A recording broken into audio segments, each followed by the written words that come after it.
Our world is full of images and symbols. So as the Bible. Naniniwala ba kayo?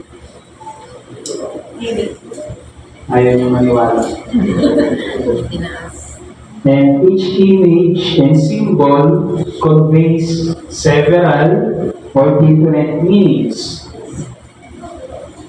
Pag tinignan mo ang inyong mga nasa paligid, yan ay mga imahe at mga simbolismo.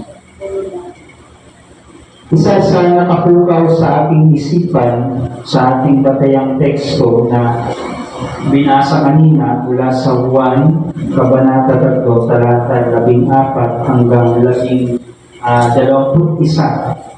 ay ang tansong ahas. Alam niyo yung tansong ahas? Tulad niyan, eh. Tansong ahas na itinaas ni Moises noong ang mga Israelita ay tinuklaw ng mga makamandag na ahas na itinadala ni Yahweh dahil sa kanilang pagiging suwail at matitigas ang ulo. Sino ba ditong matigas ang ulo? Dami. Ang madalas kong naririnig na matigas ang ulo, pag yung mga magulang sinasabi sa kanilang mga anak, maghugas ka, magligpit ka, at pag hindi sumunod, ang tigas talaga ng ulo mo. Mababasa po natin yung pangyayaring ito sa Numbers chapter 21 verses 4 to 9. Na kung ating babalikan mga kapatid, ahas din ang ibinigay ng Diyos sa kanila upang sila ay iligtas sa kamatayan, na dala ng pagkalason sa mga makamandag na ahas. Tinuklaw sila ng ahas, mga ahas na makamandag, kasi titigas na kanilang ulo eh. Pero ahas din ang ginamit ng Diyos para sila ay iligtas at hindi mamatay. Alam niyo po, takot ako sa ahas. Pero hindi sa bulate. Sabi ng mga Chinese, yung kapanganakan ko daw ay Year of the Snake. Pero takot ako sa ahas. Kaya ko siyang tignan pero hindi ko kayang hawakan kasi baka ako ay masuklaw. No? Kamatakot. Pero ganun yung nagiging imahe at larawan sa atin ng ahas. Sa tuwing tayo ay nakakakita ng ahas, marami sa atin natatakot. Iisip natin, ako baka makamandag yan. Makamatay. Pero hindi naman lahat ng ahas ay makamandag, nakakamatay. Pero ganun pa man, nakakatakot, di ba? Parang ano bang naglagay sa atin sa ganong kaisipan para katakutan ang ahas na hikari naman ng Diyos. Nang makita at ma-realize ng mga tao, mga Israelita, yung kanilang pagkakasala, humingi sila ng tulong kay Moises. Na ipanalangin na kung maaari ay paalisin na ng Diyos ang mga ahas na iyon. Pero, manalangin naman si Moises, agad naman siyang tinugon ni Yahweh. Hindi inalis ni Yahweh yung mga ahas na yun, mga makamandag. Pero sabi ni Yahweh kay Moises, gumawa ka ng isang ahas na tanso, ilagay mo sa dulo ng isang mahabang kahoy. Sino mang natuklaw ng ahas at tumingin doon, ay hindi na mamamatay. Ganun na ang nangyari. Ang lahat ng natuklaw ng ahas ay tumingin doon sa ahas na tanso. At sila ay hindi namamatay. Siguro kung Pinoy daw yung mga tao doon, ang gagawin nila doon sa tanso, ikikilo. Ibibenta. Buti na lang, hindi mga Pinoy yun. Mga Israelita. Tumingin sila doon sa ahas na tanso at sila ay di namatay sa pagkakulaw ng ahas. Dito ginamit ng Diyos ang ahas upang ipakita ang kanyang makatwirang galit sa mga Israelita. At ganoon din naman, ginamit niya ito upang maging simbolo ng kagalingan sa kanilang mga sugat, relasyon at pag-akay sa kanilang pangungulila at pananampalataya sa kabila ng kawalan nito. Gaya ng sinabi ko, ang mundo ay punong-puno ng imahe at simbolismo. Ganon din naman ang Biblia.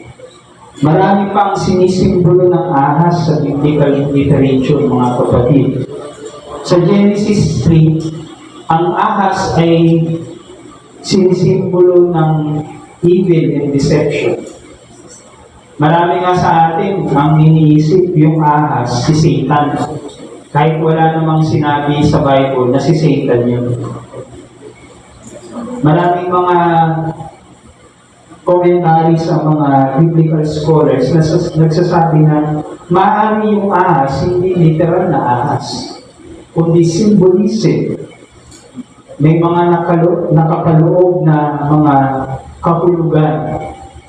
Sinasabi ng ibang scholars na maaari yun ay nangangahulugan paglalarawan ng makasarili nating pagnanais bilang mga tao na nilikha ng Diyos. Imbis na tayo ay magpadala doon sa utos at nais ng Diyos para sa atin, si Adan at si Eva nagpadala sa kanilang makasariling pagnanais. Natukso. Imbis na yung ahas ay test sa kanila, pagsusulit sa kanila ng Diyos, sa kanilang pagtangay doon sa ahas, at patangay sila sa tukso, naging trap tuloy yun para sa kanila. Naging verse para sa kanila. Sa Genesis 3, evil and deception ang sinisimbolo ng ahas. Sa Exodus 7, verses 8 to 13, ang ahas ay ginamit ni Yahweh para ipakilala ang kanyang pagiging Diyos sa Paraon. Sinabi ni Yahweh kay Moises, itapon mo yung iyong tungkod at yan ay magiging ahas. Naging ahas yung tungkod ni Moises. Gulat yung Paraon. Tinawag niya yung mga marunong na mga tao sa kanila upang labanan yung ahas na yun ni Moises. Pero yung mga ahas nila na mula rin sa kanilang tungkod, kinain lang ng ahas ni Moises. Ginawa yun ng Diyos para ipakilala sa Paraon na siya ay tunay na Diyos. Ang Yahweh, si Yahweh, ang Diyos na sinasampalatayanan ng mga Hebreyo na ginawa nilang alipin sa Ehipto ay tunay na Diyos, makapangyarihang Diyos. Sa John 3:14, yung ating binasang bahagi ng binasang teksto natin kanina, ang ahas ay simbolo ng kaligtasan, kagalingan, at pagpapalaya. Kaya nga magtataka kayo pag pumunta kayo ng Mercury Drug, doon sa logo nila, may ahas doon. Kasi sa Asian literature, ang ahas ay simbolo ng healing. Pag tinignan niyo yung logo ng World Health Organization, ganyan, may tungkod, tapos may ahas. Diba? Maraming mga paglalarawan, simbolo sa Biblia. At bawat larawan o imahe, maraming ibinibigay na kahulugan. At yun ang yaman ng Biblia sa ating mga kapatid. Kaya pag binasa mo, basahin mo maigi, aralin mo maigi.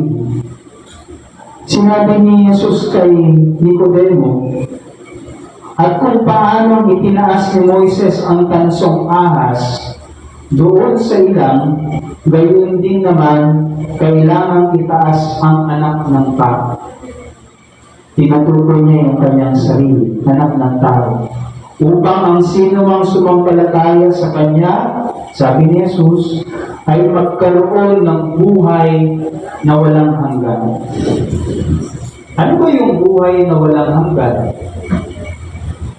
Maraming beses na natin itong narinig, mga kapatid. Pero mahalaga na unang tandaan natin, alamin, ano yung konteksto ng talata. Bakit sinasabi ito ni Jesus? Bakit sinasabi niya ang mga bagay na ito? For the context, mga kapatid, ang kausap niya dito ay isang katulad niya na Jewish rabbi. Guro. Isang guro din si Nicodemus. Nagpunta siya kay Jesus ng mag-isa sa kalagitnaan ng gabi sapagkat interesado siyang makilala si Jesus at makinig, matuto sa kanyang mga pangangaral. Hindi siya katulad ng ibang mga rabbi o guro, mga Pariseo na ang gusto lang nila ay ikritik si Jesus, punahin sa kanyang mga ginagawa. No? Parang mga pulis ng relihiyon nila. Inaabangan nila na magkamali si Jesus para yun yung maging grounds nila para putahin si Jesus, pausahan. Pero ito si Nicodemo, interesado kasi gabi pumunta, hindi araw. At mag-isa lang siya, wala siyang kasama. Madalas, pag yung mga kapwa niya guro o Pariseo ang lumalapit kay Jesus, minsan maramihan sila para dumog. Para merong sasalo kung sakaling hindi tumalag yung kanilang pag-atake kay Jesus. Pero si Nicodemo, mag-isa, ating gabi, pumunta kay Jesus at nakipag-usap. Kinilala niya si Jesus na mula sa Diyos. So sabi sa kanya ni Jesus, kailangan maborn again muna ang isang tao para makita niya ang paghahari ng Diyos. Paano ako makakabalik sa sinapupunan ng nanay ko gayong matanda na ako? Sabi niya kay Jesus. Pero sabi ni Jesus sa kanya, tandaan mo ang sinasabi kong ito, maliban ang isang tao ay ipinanganak sa pamamagitan ng tubig at ng Espiritu, hindi siya makakapasok sa kaharian ng Diyos. Ang taong ipinanganak sa laman ay laman, at ang ipinanganak sa Espiritu ay Espiritu. Kailangan maipanganak sa Espiritu. Tayong lahat ng mga tao ipinanganak sa laman. Pag sinabi na ito ni Jesus kay Nicodemo, nangangahulugan lamang, sinasabi niya, Israel needs more than a teacher with new information. Kasi parang yun yung intention ni Nicodemo. Matuto parang kakaibang teacher to. Kakaiba yung kanyang pangangaral. Kakaiba yung kanyang mga ginagawang himala. Gusto ko rin matuto sa kanya. Pero ipinakita ni Jesus kay Nicodemo, hindi kailangan ng Israel ng bayang ito ng bagong guro na mayroong mga bagong kaalaman. What they need is a new heart. Bagong puso. Hindi puso na ipinanganak sa laman, kundi ipinanganak sa Espiritu.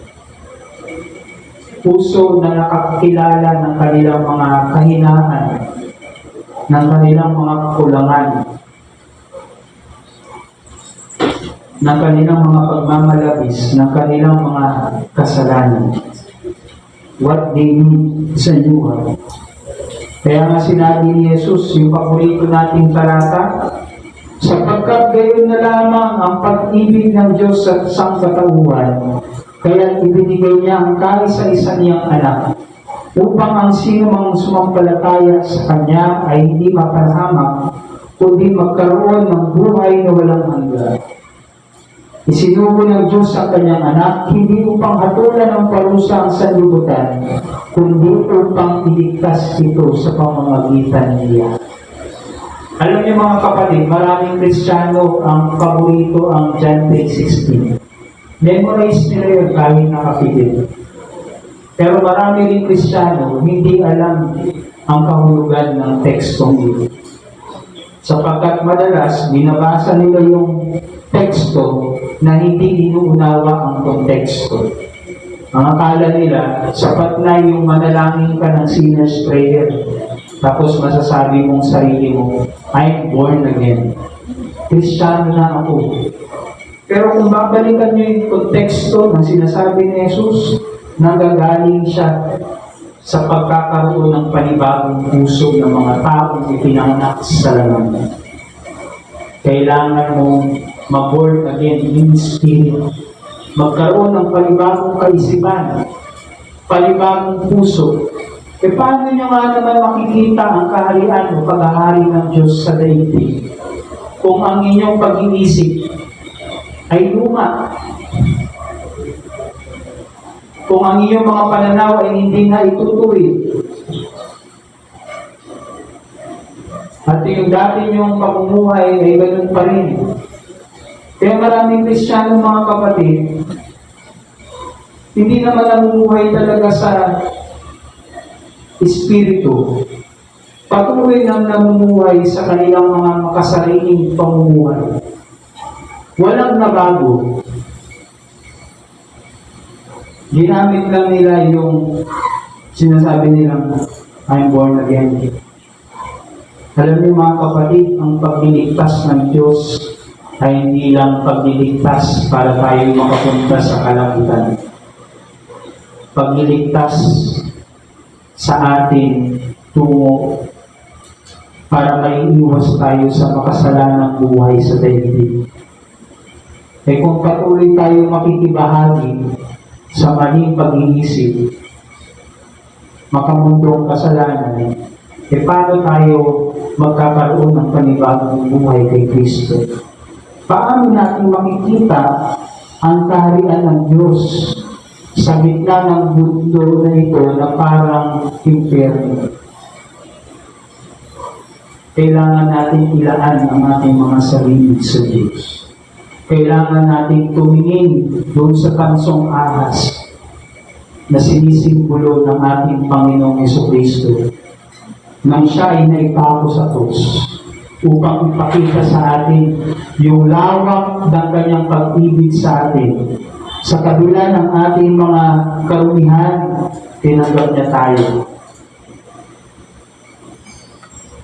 Ito ang mabuting balita sa ating mga kapatid.